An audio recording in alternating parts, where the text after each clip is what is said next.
Dans ce passage, nous présentons des informations extrêmement précieuses qui concernent les personnes atteintes de diabète, ainsi que toute personne souhaitant acquérir une réelle compréhension de cette maladie. Ce sont des informations rares, que l'on trouve difficilement ailleurs, et qui sont expliquées ici de manière très simple afin d'être accessibles à tous.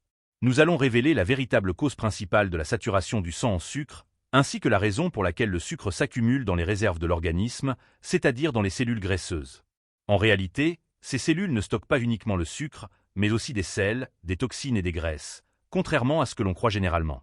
Alors, quelle est la cause réelle de ce déséquilibre? Nous avons déjà expliqué ce sujet dans des vidéos précédentes, mais celles-ci ont malheureusement été supprimées.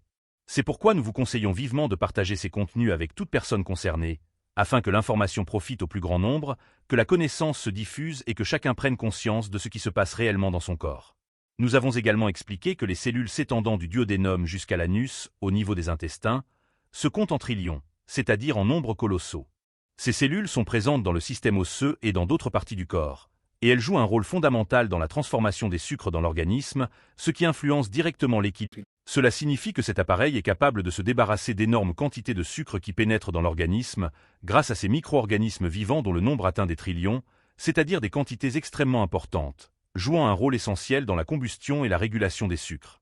Cependant, beaucoup de personnes souffrent d'une détérioration de ces bactéries bénéfiques, notamment à cause de la bactérie de l'estomac, Helicobacter pylori, des champignons, ainsi que d'autres facteurs que nous évoquerons, si Dieu le veut, ultérieurement. Lorsque ces micro-organismes diminuent fortement ou disparaissent, il devient tout à fait naturel que le sucre ne soit plus brûlé correctement dans l'organisme. Le sucre passe alors directement dans le sang de manière continue et à des taux élevés. Lorsque le sucre n'est ni consommé ni brûlé, le corps commence à stocker l'excès, principalement dans les cellules graisseuses. C'est pour cette raison que certaines personnes présentent une accumulation de sucre dans leur organisme, même si leur consommation n'est pas excessive, car le problème ne réside pas uniquement dans la quantité de sucre ingéré, mais surtout dans la capacité du corps à le transformer et à l'éliminer. Tout ce dont le sang est saturé en sucre peut être stocké dans l'organisme. Cependant, les individus diffèrent selon leur prédisposition génétique et le fonctionnement de leurs cellules. Certaines personnes ont un corps naturellement prédisposé au stockage, ce qui explique pourquoi elles prennent du poids rapidement et ont du mal à en perdre. À l'inverse, d'autres personnes ne stockent pas facilement. Leurs cellules éliminent l'excès par l'urine ou par l'action du foie. Tout ce dont le sang est saturé en sucre peut être stocké dans l'organisme. Cependant, les individus diffèrent selon leur prédisposition génétique et le fonctionnement de leurs cellules. Certaines personnes ont un corps naturellement prédisposé au stockage, ce qui explique pourquoi elles prennent du poids rapidement et ont du mal à en perdre. À l'inverse, d'autres personnes ne stockent pas facilement. Leurs cellules éliminent l'excès par l'urine ou par l'action du foie. Chez ces personnes, on observe souvent une peau grasse, des sécrétions abondantes, une viscosité élevée des selles. Cette viscosité est un signe que le foie fonctionne à pleine capacité, en produisant davantage de bile. Cette bile est un mécanisme de nettoyage. Le foie transforme les graisses, les toxines et les sucres en excès en substances éliminables. Mais d'où proviennent ces substances que le foie nettoie? La réponse est simple, du sang. Ainsi, l'une des causes majeures de l'élévation de la glycémie est la diminution ou la disparition des micro-organismes bénéfiques chargés de transformer et de brûler les sucres dans le système digestif. Je dis à mes frères, utilisez votre raison, ne vous laissez pas envahir par le doute ou la confusion sans réflexion. Il est possible de vérifier ces informations par des expériences simples à domicile. Les cellules présentes dans le système digestif sont très proches de celles que l'on trouve dans la levure instantanée. Certains diront que ce sont des cellules différentes, de tailles différentes, mais d'après mon expérience scientifique, ces organismes s'adaptent à leur environnement, changent de forme et de taille selon le milieu, et peuvent entrer en état de repos. Plusieurs facteurs influencent leur activité ou leur affaiblissement, comme je l'ai constaté expérimentalement. Toutefois, je reste prudent. Tout ce que l'on sait ne doit pas forcément être dit, et il faut s'adresser aux gens selon leur niveau de compréhension. C'est pourquoi je n'irai pas plus loin sur ce sujet. Nous disons, les mêmes cellules, le même rôle et le même fonctionnement.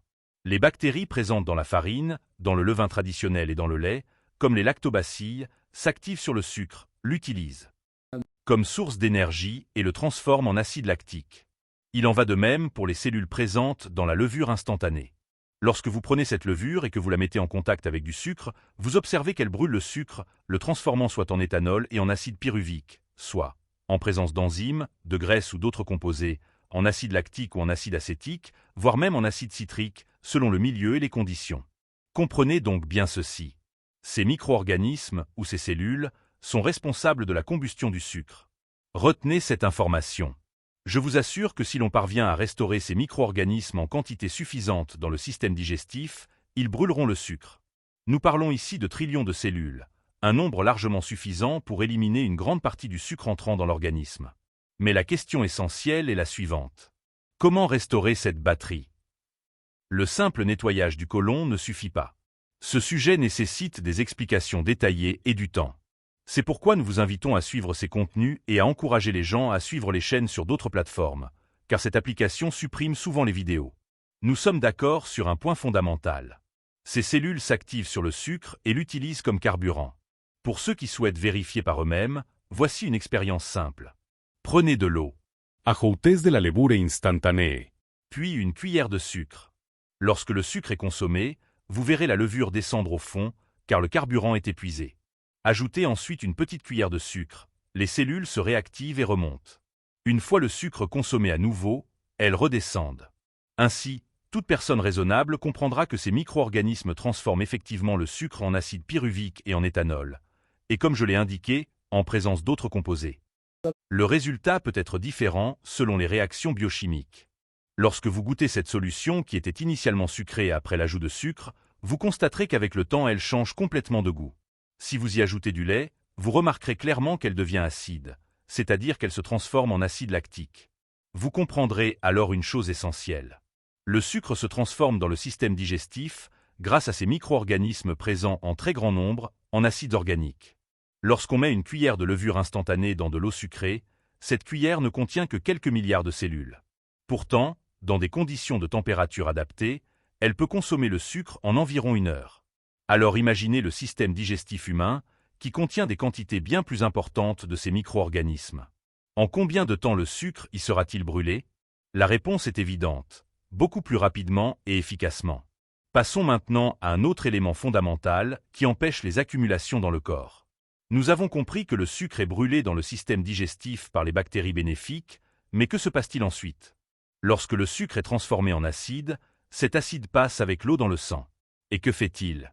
Il décompose les accumulations, libère les sels minéraux, empêche l'accumulation des graisses et des toxines dans l'organisme.